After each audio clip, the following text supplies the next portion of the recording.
इतिहास में बहुत सारे राजा हुए, लेकिन एक ऐसा राजा था जिनके नाम के आगे दुनिया महान लगाती है। वो है अलेक्जेंडर द ग्रेट, जिन्हें पूरी दुनिया सिकंदर के नाम से जानती है। वह अलेक्जेंडर द्वितीय तथा अलेक्जेंडर मैसेडोनियन के नाम से भी जाने जाते हैं। अपनी मृत्यु तक वह उन तमाम भूमि को जीत चुके थे जिनकी जानकारी प्राचीन ग्रीक लोगों को थी, इसलिए उन्हें विश्व विजेता भी कहा जाता है और उनके नाम के साथ महान या द ग्रेट भी लगाया जाता है। इतिहास में उन्हें सबसे कुशल और यशस्वी सेनापति भी माना गया है। तो आज के वीडियो हम जानेंगे अलेक्जेंडर द ग्रेट यानी सिकंदर के जीवन के बारे में और उनके विश्व विजेता बनने की कहानी के बारे में। तो वीडियो में बने रहें। इससे पहले आप हमारे चैनल पर नए हैं तो चैनल को प्लीज सब्सक्राइब करें और बेल आइकन प्रेस करना ना भूलें।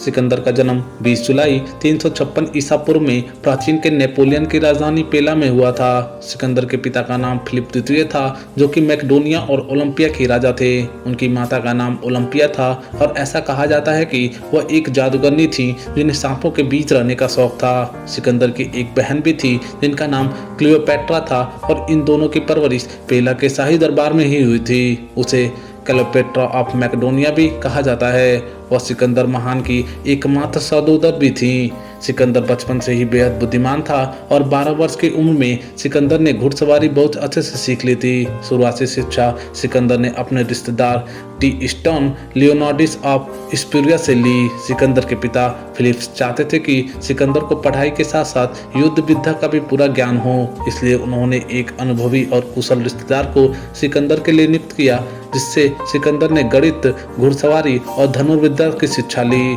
इसके बाद लाइमेक्स ने सिकंदर को युद्ध की शिक्षा दी। जब सिकंदर 13 साल के हुए तो उनके पिता ने उनके लिए एक निजी शिक्षक एरिस्टोटल को नियुक्त की, जिनका नाम एरिस्टोटल था, जिन्हें भारत का अरस्तु भी कहा जाता है। वे एक प्रसिद्ध और महान दार्शनिक थे।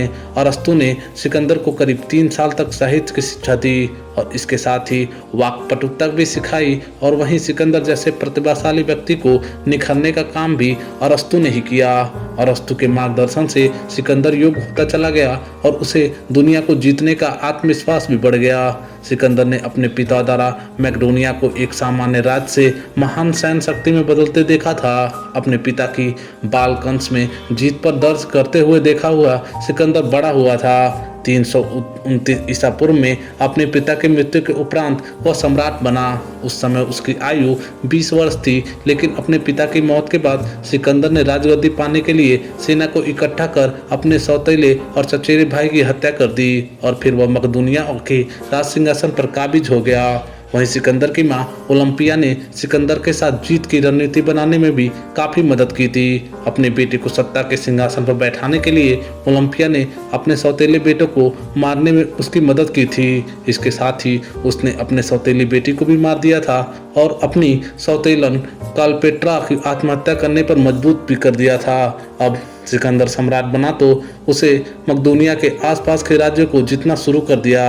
उसने सबसे पहले यूनान के रास्ते में अपनी जीत दर्ज कराई और फिर वह एशिया माइनर की तरफ बढ़ा।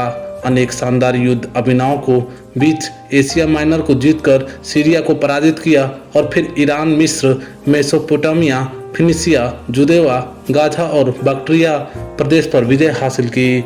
यह सभी क्षेत्र उस समय विशाल फारसी साम्राज्य के अंग थे, जो कि मिस्र, ईरान से लेकर पश्चिमोत्तर भारत तक फैला था। अगर सिकंदर के साम्राज्य की तुलना फारसी साम्राज्य से की जाए तो फारसी साम्राज्य सिकंदर साम्राज्य के करीब 40 गुना ज्यादा बड़ा था, जिसकी शासक डेरियस तृतीय था। लेकिन सिकंदर ने उसे भी अर्बिला के युद्ध में अपनी सैन्य शक्ति से हराकर उसका साम्राज्य हासिल कर लिया था और स्वयं वहाँ का राजा बन गया। और जनता का हृदय जीतने के लिए उसने फारसी राजकुमारी रुखसाना से विवाह कर लिया और फारसी में उसे अस्कंदर ए मकदूनी, मैकेडोनिया का अलेक्जेंडर और हिंदी में सिकंदर महान कहा जाता है। 326 ईसा पूर्व में यूनानी शासक सिकंदर भारत पर आक्रमण किया था।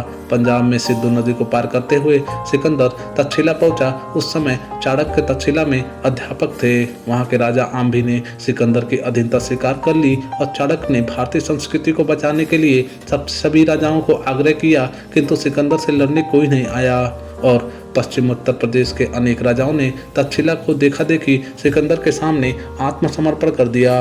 इसके बाद पूरी दुनिया को जीतने का सपना देखने वाले सम्राट फौरन तक्षशिला से होते हुए राजा पोरस के साम्राज्य की ओर बढ़ने लगा। तो झेलम और चेनाब नदी के बीच बसा हुआ था।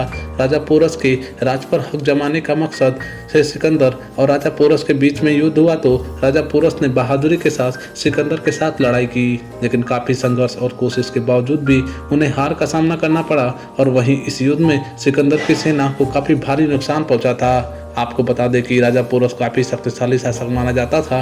वहीं पंजाब से लेके झेलम नदी से लेके चेनाब नदी तक राजा पोरस का राज्य था। युद्ध में पोरस पराजित हुआ था और परंतु सिकंदर को पोरस की बहादुरी पर काफी प्रभावित हुआ, क्योंकि जिस तरह राजा पोरस ने लड़ाई लड़ी थी उसे देखकर सिकंदर दंग था। और इसके बाद सिकंदर ने राजा पोरस से दोस्ती कर ली और उसे उसका राज्य और कुछ नए इलाके भी दिए। दरअसल सिकंदर को कूटनीति समझी थी, इसलिए आगे किस तरह की मदद के लिए उसने पोरस से व्यवहारिक तौर पर दोस्ताना संबंध जारी रखे थे। उसके बाद सिकंदर की सेना ने छोटे हिंदू गणराज्यों के साथ लड़ाई की और इसमें कठ गणराज्य के साथ हुई लड़ाई काफी बड़ी थी। आपको बता दें कि कठ जाति के लोग अपने साहस के लिए जाने जाते हैं और यह भी माना जाता है कि इन सभी गणराज्यों को एक साथ लाने में आचार्य चाणक्य का भी बहुत बड़ा योगदान था। इस सभी गणराज्य ने सिकंदर को काफी नुकसान भी पहुंचाया था, जिससे सिकंदर की सेना बेहद डर गई थी। सिकंदर व्यास नदी तक पहुंचा, परंतु वहां से उसे वापस लौटना पड़ा, क्योंकि कठों ने युद्ध लड़ने के बाद उसकी सेना ने आगे बढ़ने से मना कर दिया था। दरअसल व्यास नदी के पार नंदवंशी के राजा के पास 20,000 घुड़सवार सैनिक, 2 लाख पैदल सैनिक, 2,000 घोड़े वाले रथ और करीब 6,000 हाथी थे। सिकंदर पूरे भारत पर ही विजय पाना चाहता था, लेकिन उसे अपने सैनिक की मर्जी की वजह से व्यास नदी से ही वापस लौटना पड़ा। पूरी दुनिया पर शासन करने का सपना सजोने वाले सम्राट सिकंदर जब 323 ईसा पूर्व में बेबीलोन पहुंचे तो वहां उसे भीषण बुखार ने जकड़ लिया। अतः 33 वर्ष की उम्र में 13 जून 323 ईसा पूर्व में सिकंदर की मृत्यु हो गई।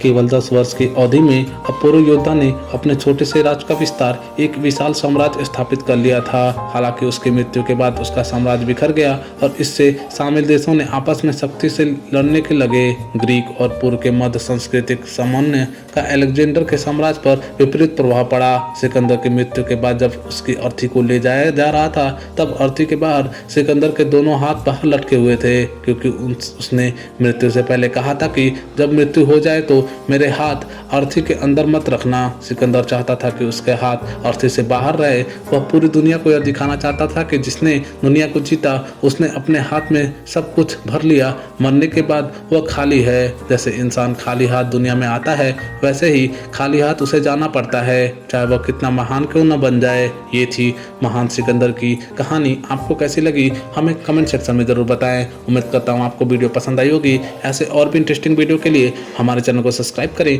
वीडियो को लाइक करें और बेल आइकन प्रेस करना ना भूलें।